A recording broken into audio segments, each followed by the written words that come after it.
Hello, ladies and gentlemen, and welcome to the Discriminating Gamer. Say, did you know that recently I burned 2,500 calories in just 20 minutes? I forgot to take the brownies out of the oven. Ladies and gentlemen, today we're going to go ahead and take a look at Clank Catacombs from Direwolf.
Clank Catacombs from Direwolf is another iteration of the Clank game system.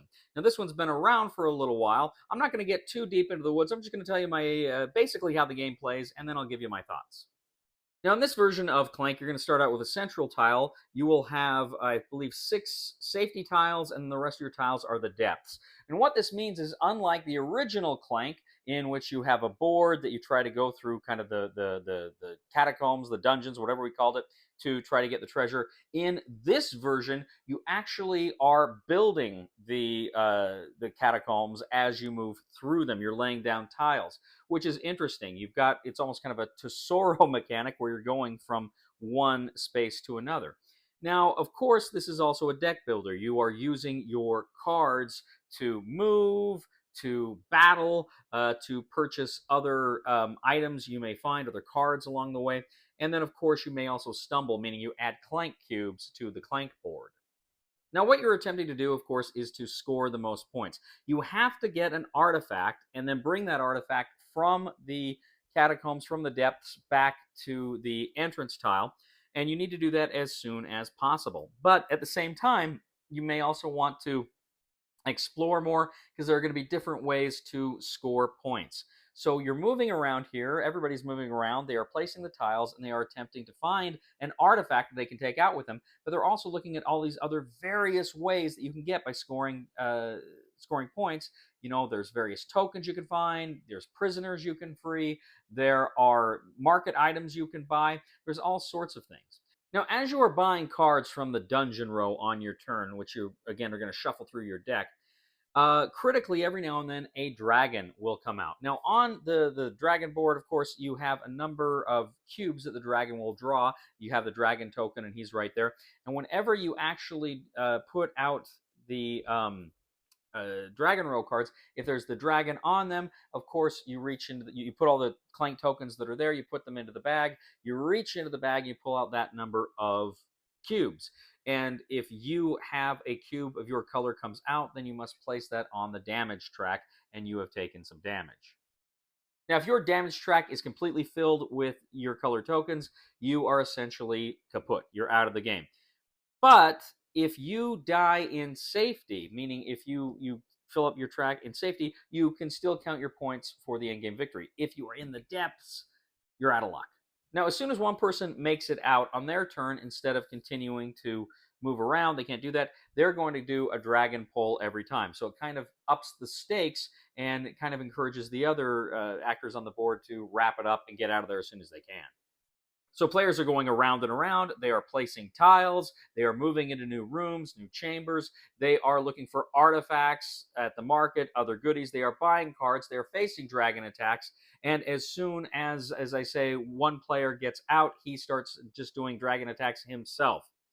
Now, once the game is over, if everybody has made it out or they are all dead, players that are still viable to count their scores, they will add up all of their points, and whoever has the most points wins. Clank Catacombs. We'll get back to the review in just a moment. I want to take a minute to ask you to check out my other channel, that is Cody Carlson, PhD, where we talk about history, books on history, military history. I even post some of my lectures for my classes on there. Please check that out. Please subscribe to that channel. And now, back to the review. So years ago, I played the original Clank, and I liked it. I thought it was a fun game. But I didn't hang on to it. I don't know what it was. A lot of people loved it, and I thought it was fun, but I never fell in love with it the way a lot of people did. So flash forward here a few years since I played that other one, and the good people at Direwolf went ahead and they sent me a copy of Clank Catacombs. And so I went ahead and I started playing the game, expecting fully to enjoy it. Um, but remembering my experience with the other one, where I thought it was a good game, it didn't blow me away. Well, I gotta tell, I'll tell you right now, this one blew me away because of that exploration, because you're drawing those tiles and you don't know what's coming out ahead of you, and you don't necessarily know what room you are, and you're building this. I mean, any game that allows you to kind of build and explore, just there's something, I don't know, inherently drawing that draws me to it. Something interesting about that. And I loved seeing how these chambers and these paths would evolve over the course of the game, especially when you got players going in different directions, in different ways, and it just kind of evolves in all sorts of kooky ways here.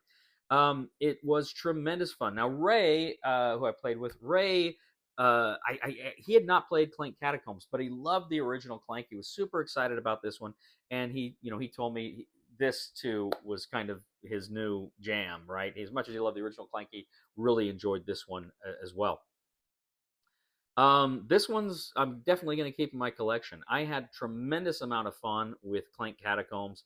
I I wish I'd played this earlier. I think it came out about 2 years ago. I wish I'd played it earlier because it was just super fun. Of course, I think it's from I believe Paul Denon designed this, who of course is the designer of Dune Imperium, which is an amazing game, and he's done some other good games here, but this one is just a real treat. Like I say, I was expecting it to be a good game. I was not expecting to really enjoy it as much as I did. So I'm going to go ahead. I'm going to give this one an 8 out of 10. I think this is just a stellar game, and I think for somebody that loves deck building, that loves kind of exploration and a fun fantasy theme, great artwork, I think you're really going to get a kick out of this one. Thank you once again for joining us today on The Discriminating Gamer. As always, we ask you to please leave a comment for us on YouTube, on Board Game Geek, on our Facebook page, or on thediscriminatinggamer.com. We'd ask you to please give us a thumb and subscribe to us here on YouTube.